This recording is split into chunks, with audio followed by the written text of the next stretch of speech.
Welcome to Crossing Darkness, a podcast about role-playing games ranging from games set in the world of darkness to MMORPGs like EVE Online and everything in between. We broadcast live over Twitch and are open to answering questions during the show. I'm your host, Frozen Fallout, and my co-host is Motorori, who helped me create this podcast as well as a 40-person, 4-table Gen Con event for the world of darkness. Hi, everyone, and today we have a special guest, Stephen Neal Belfiore, here to tell us about his gaming stories and what it was like storytelling for Mage the Ascension. Stephen, how have these dark nights been treating you? Well, I mean, if you're talking about the pandemic, I've had better days, but it all comes together, and I'm really excited to be here and tell you about how way things used to be. Yeah, so tell us, how'd you get involved in gaming? Well, I very first started. I was first introduced to Dungeons and Dragons in 1986 by my stepbrother. And I had heard about Dungeons and Dragons before, but I never actually played, and that kind of got me started interested in the hobby. And I played on and off up until I was about 16 years old, until I met my first diehard DM fan who actually got the entire regular gaming group that I had together, and we started up a Forgotten Realms campaign. And one of my favorite settings. I love Forgotten Realms.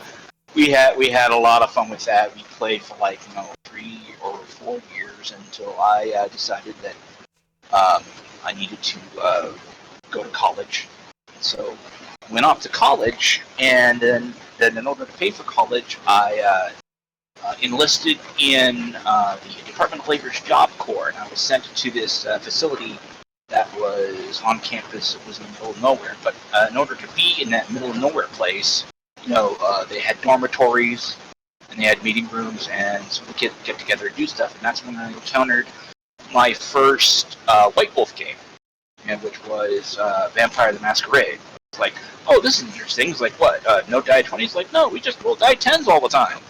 I'm like, oh, well, that's easy to get my hands on. I'm like, alrighty, and I'm reading the rules, and the setting was dark and dreary, but at the same time, what I found the most entertaining idea about it is that just from the title, Vampire the Masquerade, it means that vampires got smart enough to hide their bestial monster nature from the rest of the herd, so to speak, and it wasn't even a crime punishable by death to reveal that information to someone who you weren't planning on eating later. And the clans kind of explained why we have so many different stories about vampires. Like, some vampires had problems with crosses, some of them didn't. Some, because of all the different clans and all the different bloodlines and the traditions and the indoctrinations of the set. And then when they tied it into the biblical Cain legends, it just seemed to be a really thought out modern setting that I really could enjoy. And so yeah, I felt the same exact way when I first got introduced to World of Darkness. I was just like, wow, this is so much history that they've built out, but they just use our history and twist it. It's crazy. Like, this is awesome. Exactly.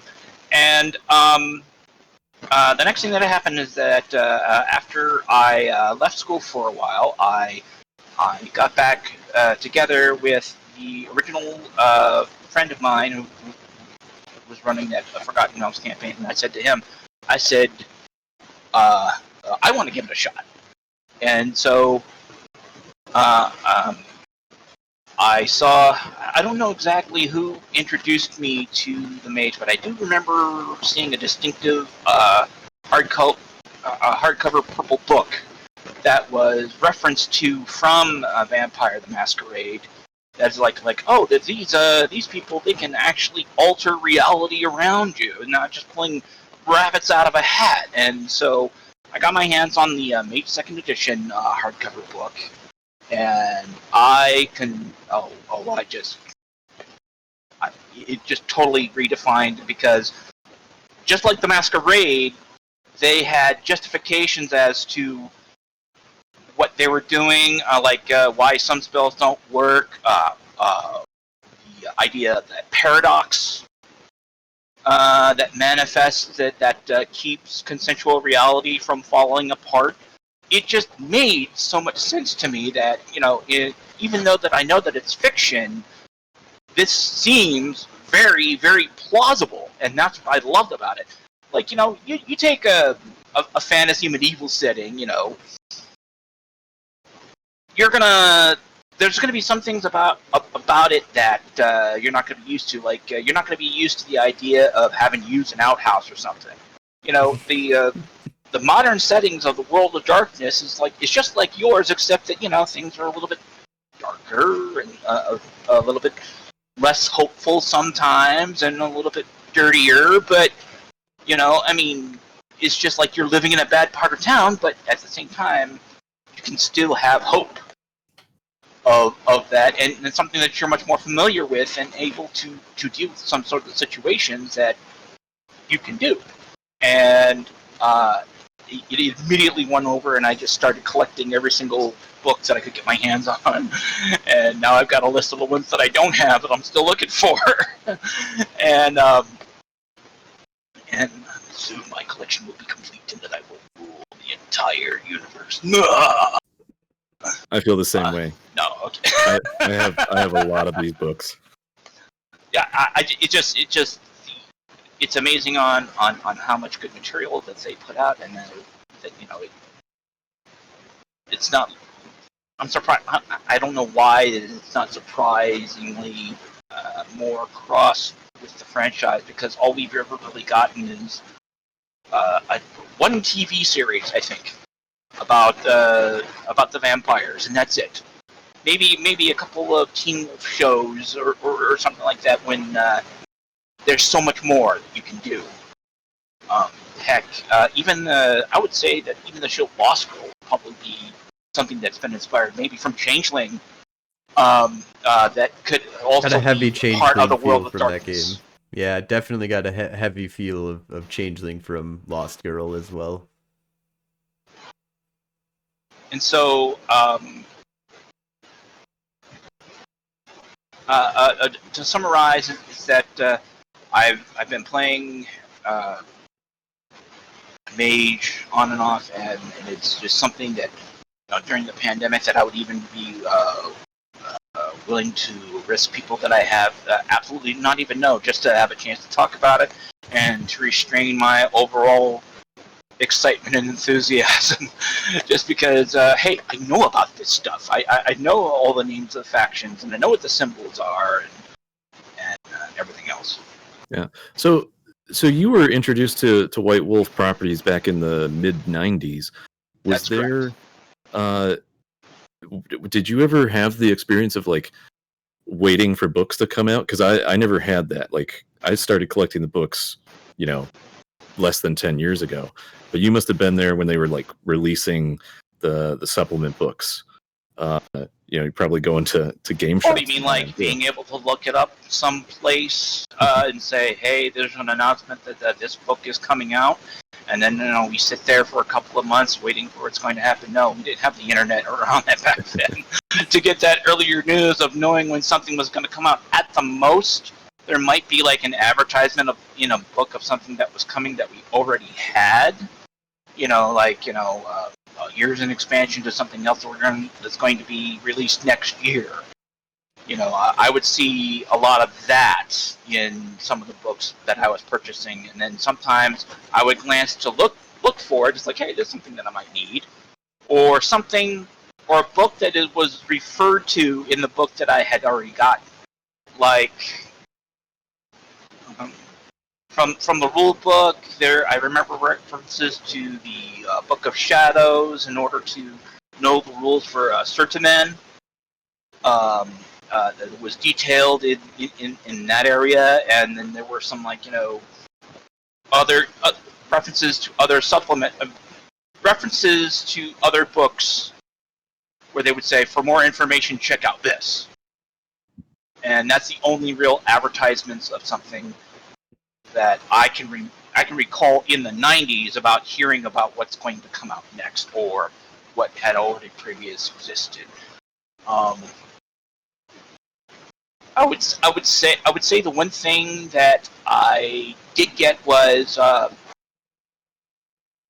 when I was reading the Mage Chronicles Book of Chantries, was that if I wanted to continue some of the adventures, that I should also look into getting the Loom of Fate and the Chaos Factor, which were both like the trilogy of Samuel Haight, because the first time my players had ever encountered him was it was called Harvest Time, and it was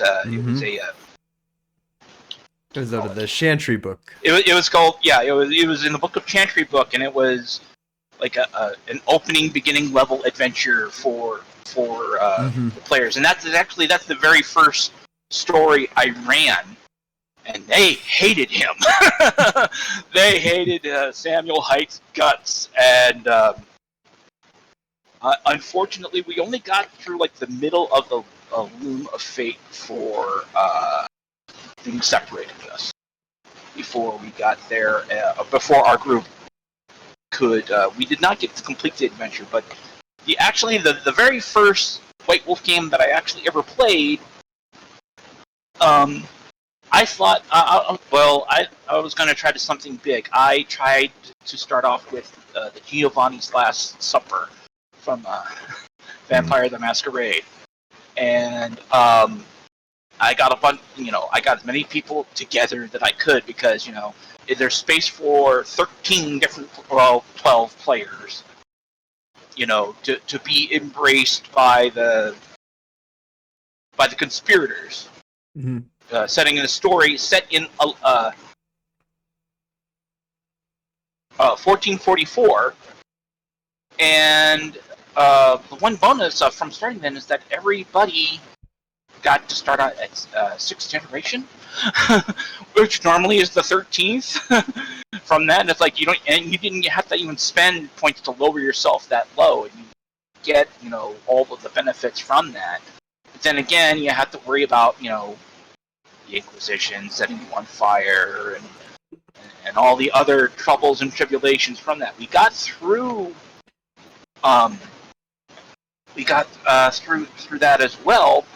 And when I decided to try mage, a smaller mage group, there was just like too many people there. I will say I was somewhat overwhelmed. One of my players said, "I really like this character. You want to start up with this different campaign? Can this character be in this campaign?" And I was sitting there and thinking, it's like, well, you don't mind if your vampire is into someone who can cast magic, because that's going to be the central thing. I mean, that's going to be the central game. But I also know the games of vampire, and I also know werewolf, and some wraith. And the only book that I never actually bought was the Change the Book. But I made sure that I was familiar with the rules of what chemistry was and what they were capable of, and so that someone could hood me from that. But we took his character. He was the one that was embraced by the Assamites, and he was English instead of being Asian. But the Assamite embraced him, and the thing is that he loved his crossbow, and he learned that he could poison the tips of his crossbow by running his tongue on the tips. And I know that he took this from one of my favorite webcomics Knights of the Dinner Table, Mm. where when we were in one fight, he just got up and says, "I waste him with my crossbow," and I'm like, "Wait a minute." And exactly what he does is because he could shoot poison arrows just by licking on the arrows and using his discipline to take care of people before actually fighting them. And then that was just like one of the things that really brought us together because you all recognize, the different types of players that you have. You have a rules layer, you have a role player, you have the person who just loves to throw dice and kill stuff, and that's another thing that I enjoy immensely with my group. And here's me, the guy, just sometimes getting a little bit frustrated when things don't go to plan, even though that it's like I don't want to force them their way, but I'm still trying to, make suggestions like, oh well, maybe this might be a good idea, or maybe this. I was never that proficient at improvising. I mean, I spent all this time reading the materials and saying like, well, this is how the way that should go, and I hope that they'll be able to figure out that this is the way they got to go. Turns out, most of my friends are dumb, or they just got a completely different idea and then went completely off the trails. But it did result in some fun things. One of the other characters that asked me if it was like, well, he's a computer hacker, and he wanted to develop a program that would gather all of the pennies that get rounded off during bank transactions, and then deposit that money into an ATM card that he could use. And I did a roll behind the screen, which botched. So I allowed him to succeed. I mean, he did his programming. Programming was great, but when he applied it, I rolled to see if the technocracy would notice, somebody filtering around with their systems. And so they tagged it, and so the ATM card became an automatic presence locator at any time he used it to withdraw something from an ATM.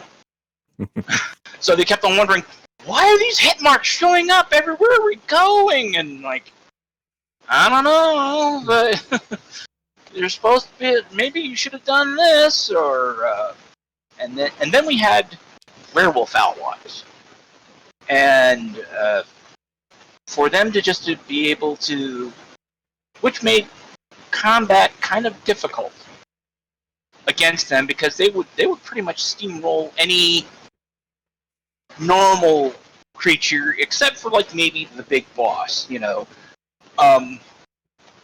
But one of the mages had a lot of fun. He was a hermetic, and he had Forces 3, and he showed me this one rote. He said, what would be the result if a vampire running at you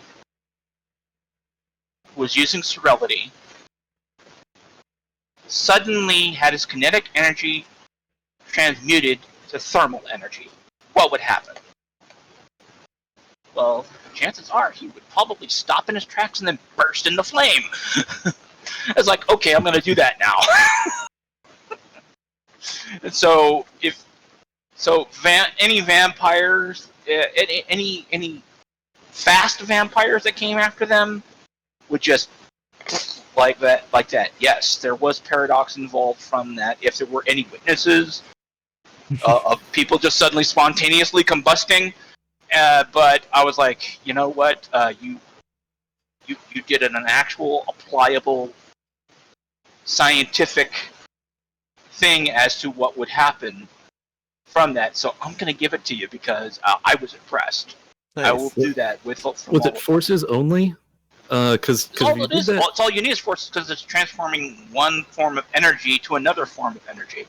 Yeah, but if you did that to a person, you would need life too, right? Nope. Well, it was a vampire, so he's dead. Yeah, that's what I was thinking. But then, well, I mean, it'll help you target it. Okay, like you could need correspondence if you want to do it from a distance.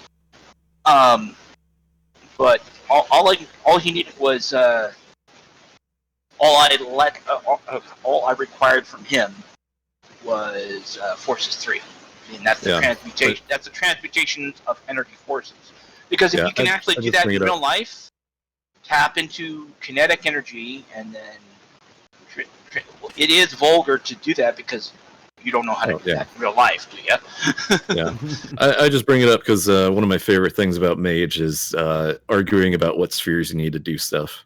Right. Well, it all depends on what edition you're going with. Like, if you go with first edition, I can tell you that I can, with Correspondence of 3, I can create a car, a human being that pops out of nowhere that has gas and has a mind of its own and does stuff where it's a coincidental effect to teleport me from one side of the city to another. I create a taxi cab and a taxi driver out of nothingness, and I can get there.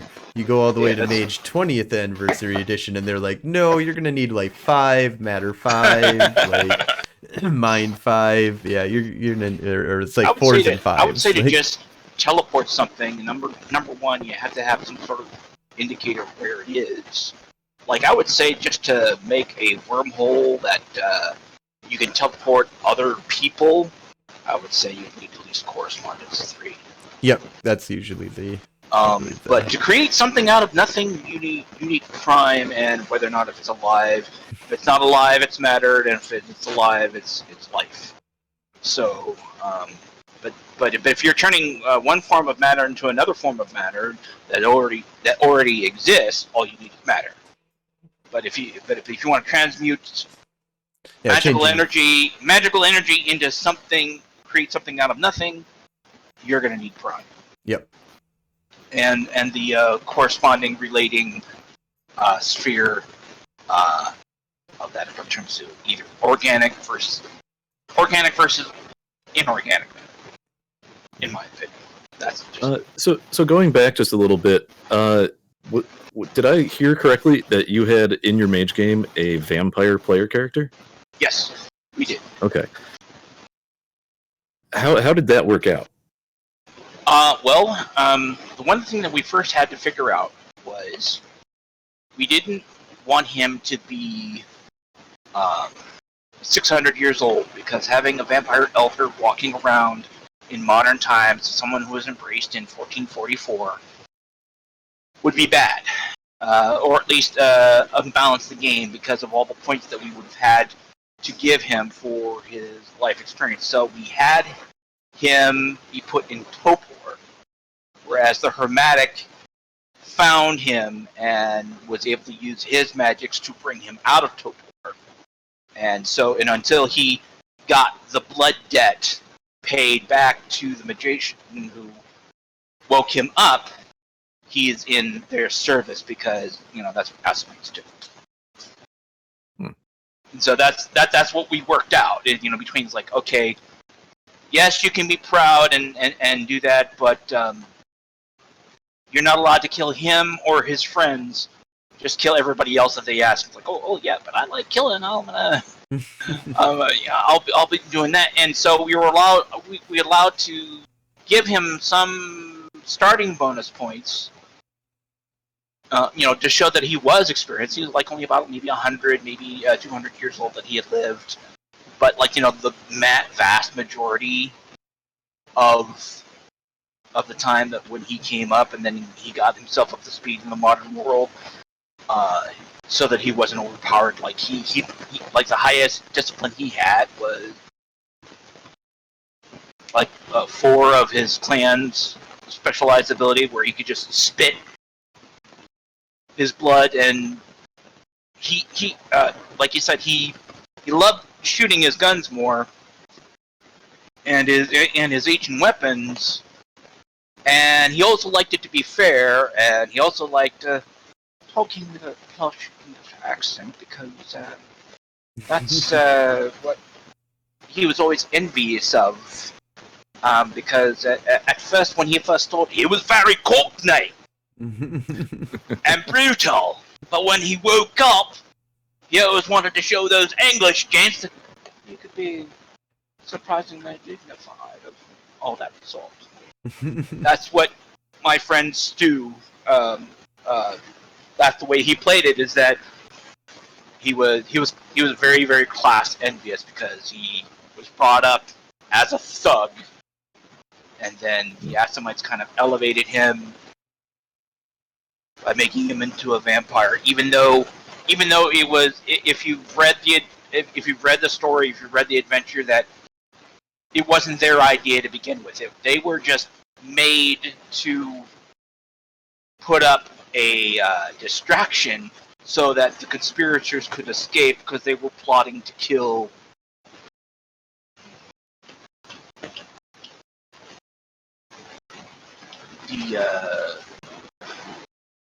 the Cappadocians. That's what they're called. Okay. Yep.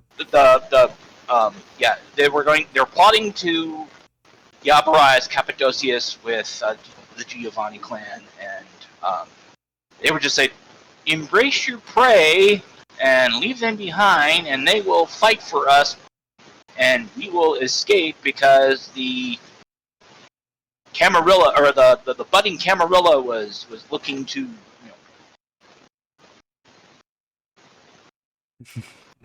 ruin their fun. Yeah, right. That's the phrase I'm looking for. So there's that, and that was the first adventure. And he liked that character so much. It's like, can I play him? You mean Chronicle? I said, well, I suppose we could do that. I want to accommodate what my players want to do with their characters, but at the same time, I want to give them well, okay, you have your character. Here's the situation. How do you get out of it?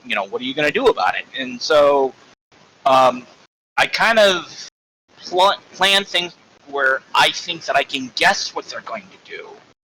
But I will fully admit that I sometimes get things that are totally wrong. Like, one of the times when they were being attacked, they had actually were able to trace the people that were attacking them back to their base after that they had been missed, and it's like, well, oh, okay, I guess you could do that. It's like, well, yeah, he's got one of my items that I have a correspondence connection to, and I'm going to use that to track them. They got there, and then they booby-trapped the entire base and blew the whole place up. And I'm like, well, all right, now I'm going to have to think of somebody else to kill you with. So, it was a good fun. It was mostly not in as much as the adventures of being great. It was the socialization, which was primary for me. Was just being with people, just hanging out, being with your friends, hanging out, and just doing something that doesn't require any sports skills whatsoever, because I have none. I'll watch football just as much as the next individual, but I'm not going to paint my body for a sports team or anything else. I might wear a gangrel pin on my lapel, but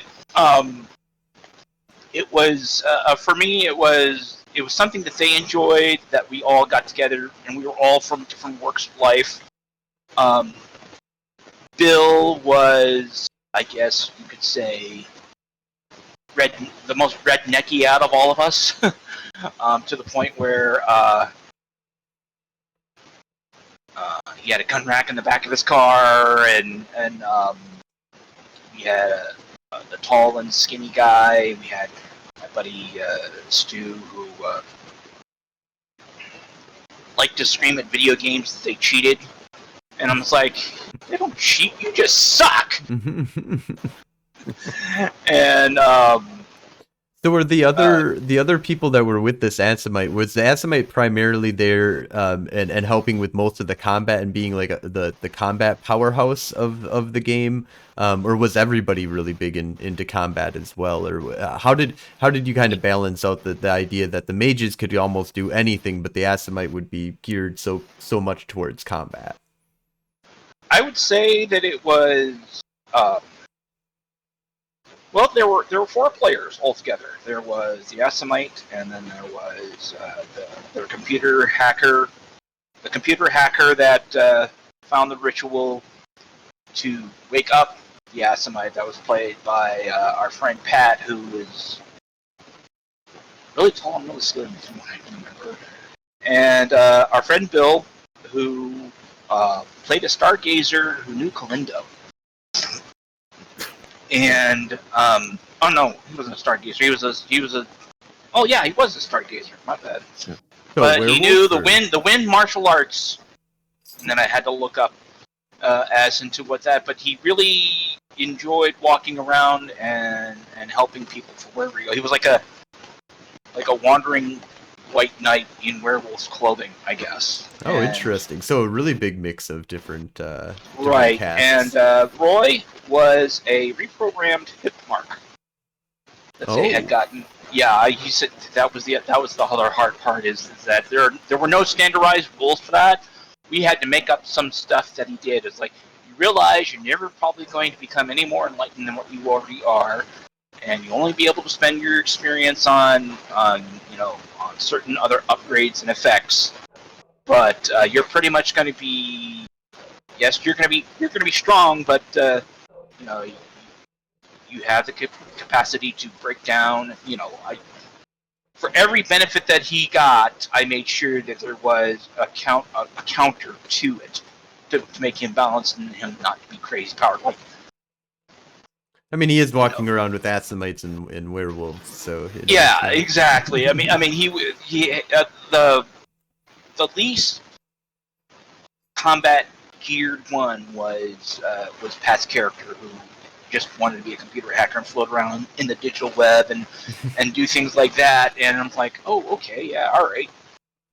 And he was also their information broker of telling them, like, well, you need to go here and do this and do that, and hold on, let me enrich myself this way, and everything else. And we got through that first adventure, and it's like, that's where they met the Stargazer, is that because he was looking for Samuel Hite at the same place, and they all met together at the Crowley's farm, and that's how their group formed.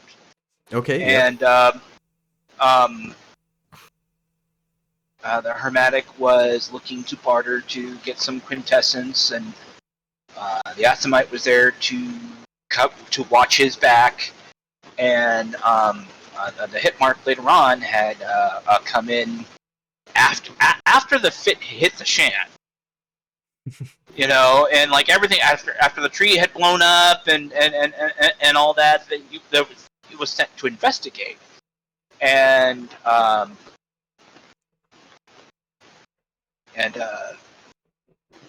Pat wanted had reprogrammed him. It's like, well, okay.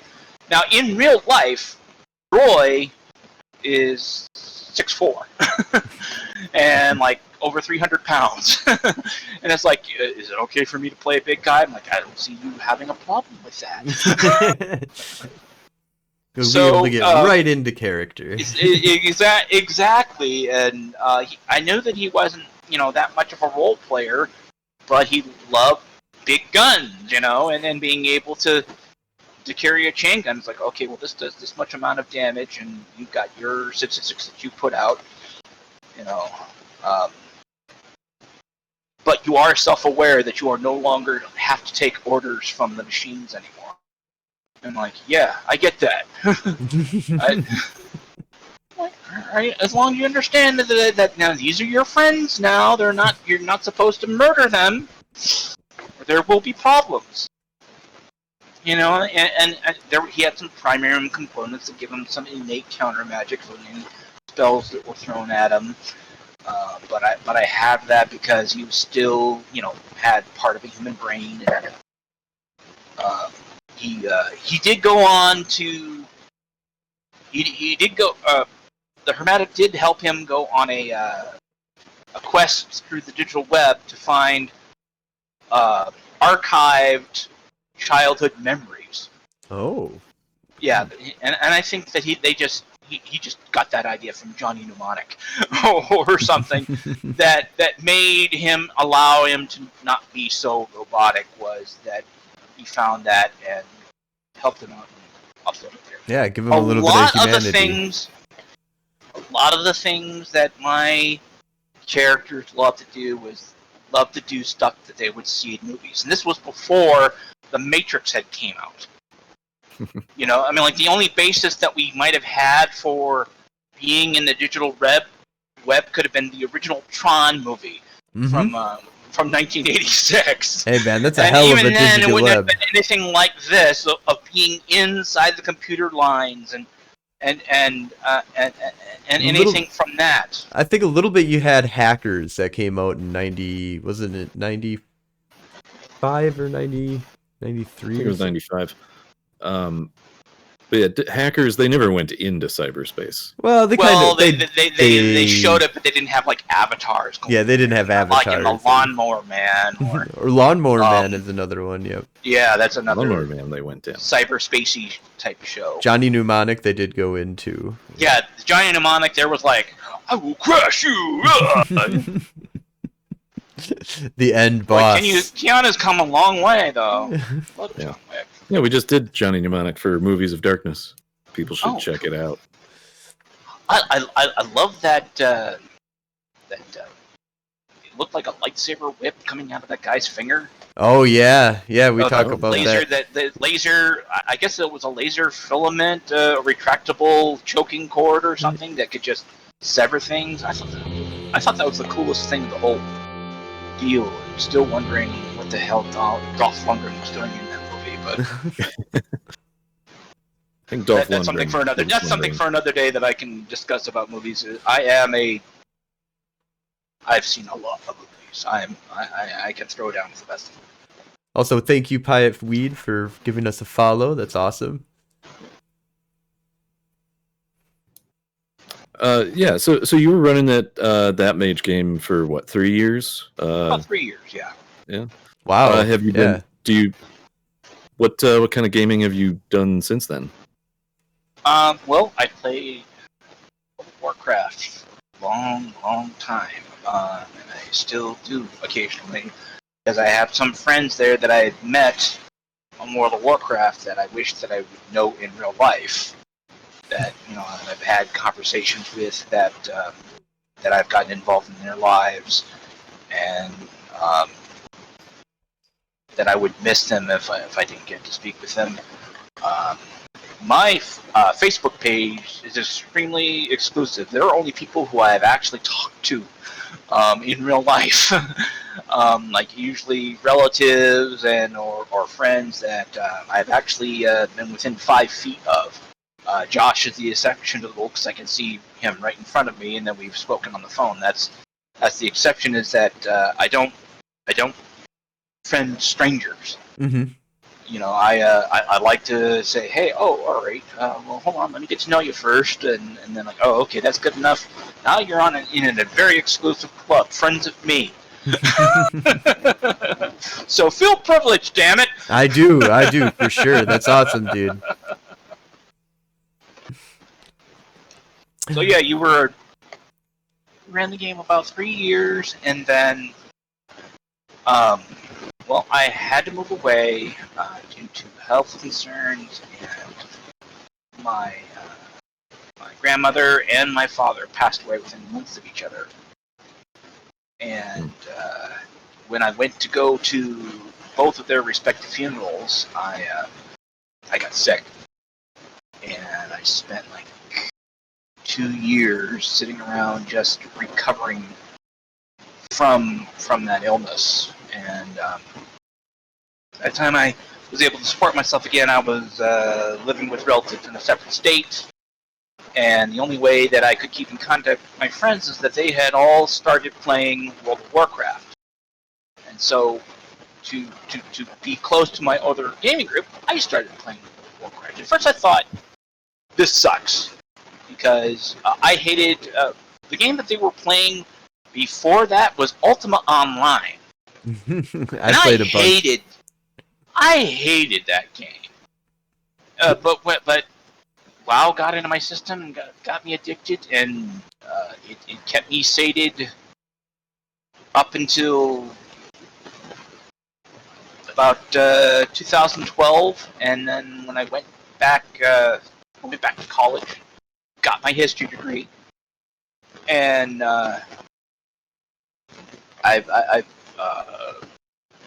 yeah, and suddenly I blinked and I'd been separated from my group since 2001. Like, dang, it's been that long already?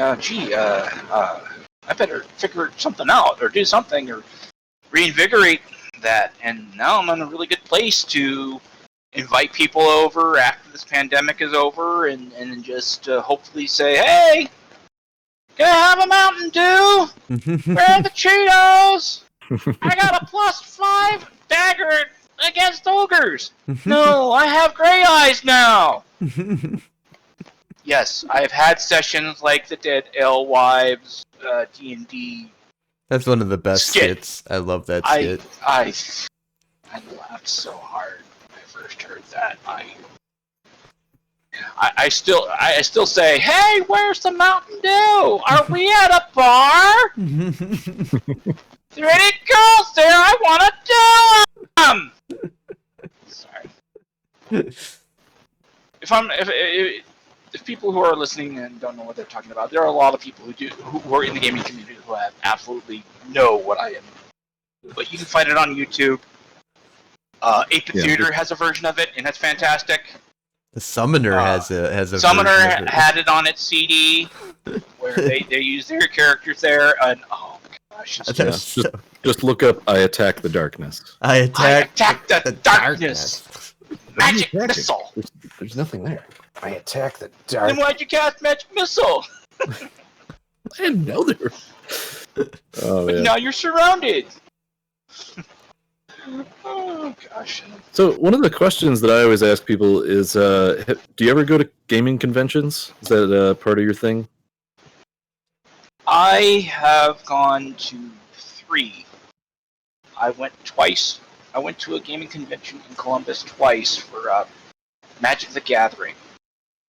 And that was with my gaming group of friends. We all got together in my buddy's van, and we went on 2 separate occasions and also entered in tournaments. My last convention I attended was a Comic-Con in my hometown, where I got to see Dawn Wells, Marianne from Gilligan's Island.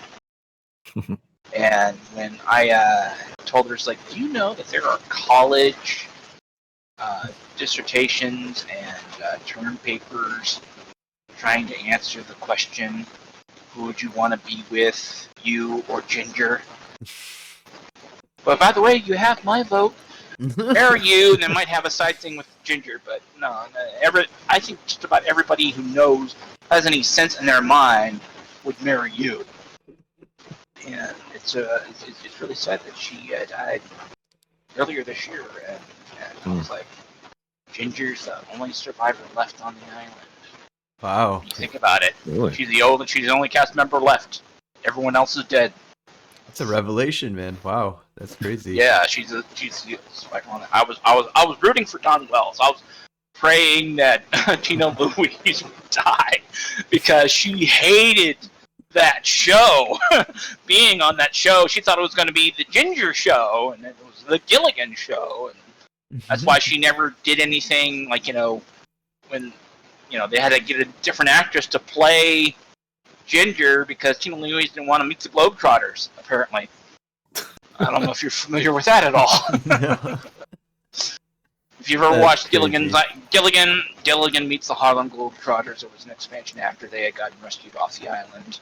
They came back, or the Howl made it into a resort in order to save the island from an evil scientist. The Harlem Globetrotters that were visiting challenged the team of robots built by the scientist to a basketball game. Yeah, I know, that seems on par with it's ridiculous, doesn't it? But that kind of show. I loved it, and I'm thinking that would be fun. Take that, combine that with Lost.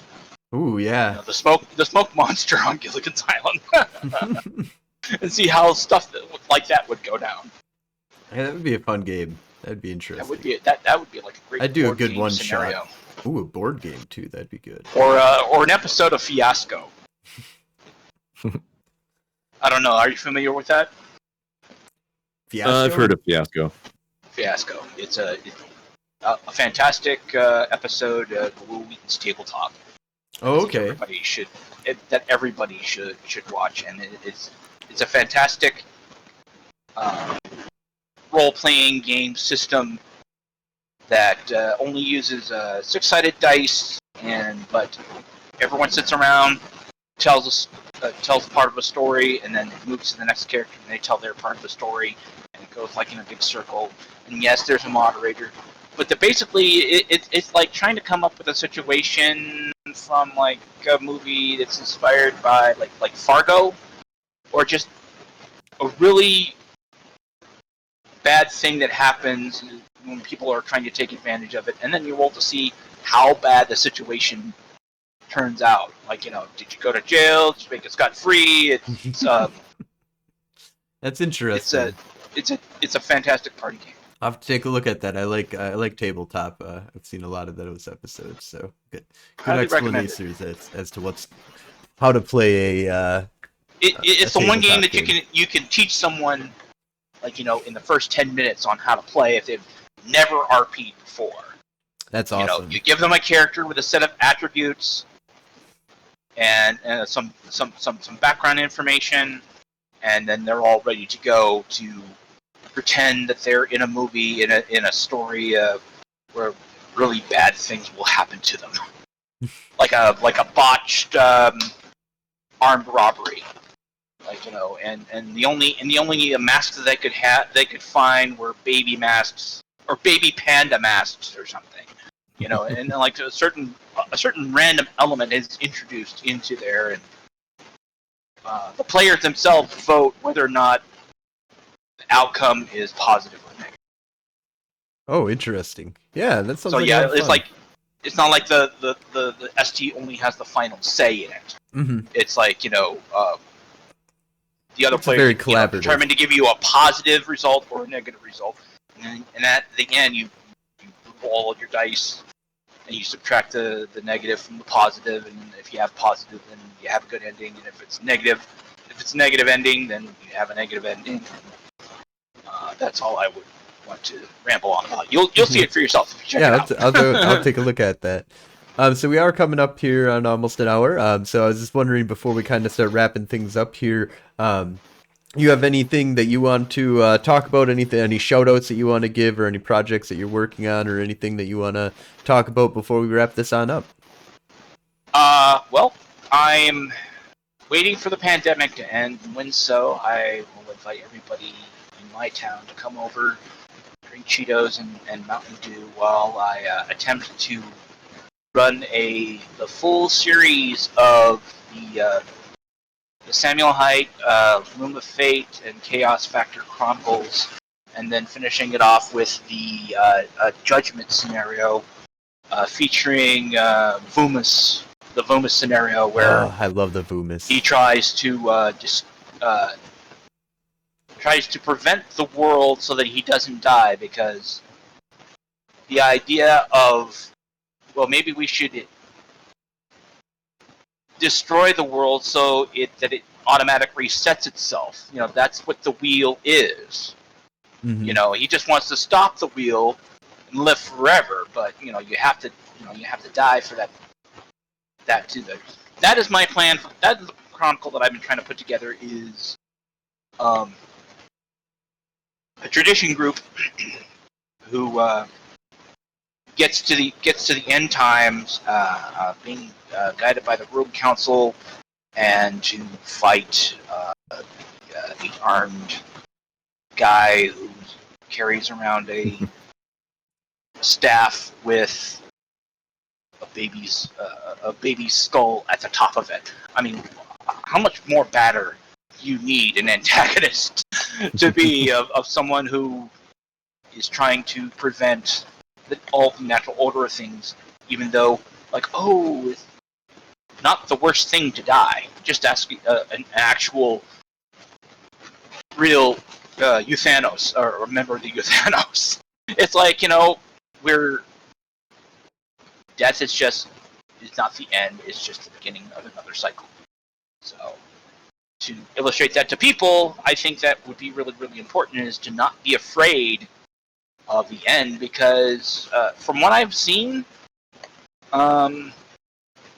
chances are time is kind of like, what's the best way that I don't believe in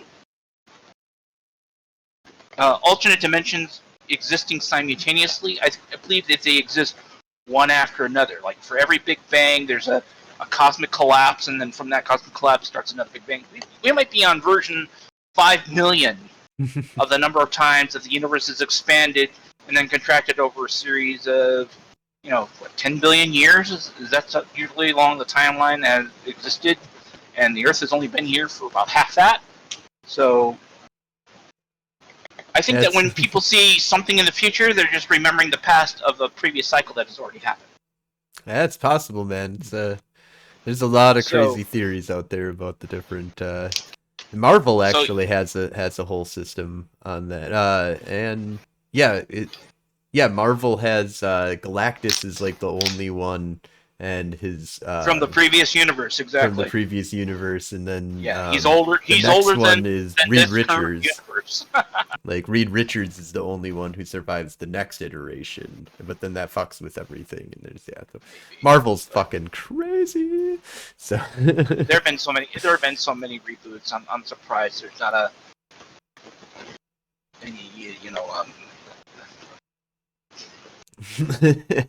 I was trying to think of that boot company's name. It's like impression of a boot on Captain America's butt. But anyways, I am. You said for a shout out, okay, and I got way off topic, and I apologize. Not a problem. I am looking to STA Group. I live in northwestern Pennsylvania. I don't know how far you guys are, or anybody else, or if they just decided that they're all just going to get together and do everything from the computer. If it comes to that, but still, I prefer to see real live people that I can pat on the head when they do a good job. I would like to shout out to all of my friends, any of them who I've talked about and that I've not disparaged them in any way, shape, or form. I'd like to thank my family that has helped me out, and you guys for inviting me. Thank you very much. I appreciate it. Awesome. Yeah, it was great having you on the show here, and thanks so much for coming on out. And if people who are watching really like what you're seeing here, go ahead and feel free to give us a like or follow. We're on Twitch, YouTube, Instagram, Twitter. And you can also check us out on our brand new website, theageofstories.com. So it's theageofstories.com. Yeah. And don't forget to tune in to our Mage the Ascension game, Technogate, on Monday nights at 7 p.m. Central Time, on Twitch at twitch.tv/Golden Age Stories, or at theageofstories.com. And remember, that's Gul'dan spelled Guldan. And if you like this podcast, you can listen to us record it live on Sunday nights at 7 p.m. Central Daylight Time. Awesome. Well, thank you so much for listening, everyone, and you all have a great week.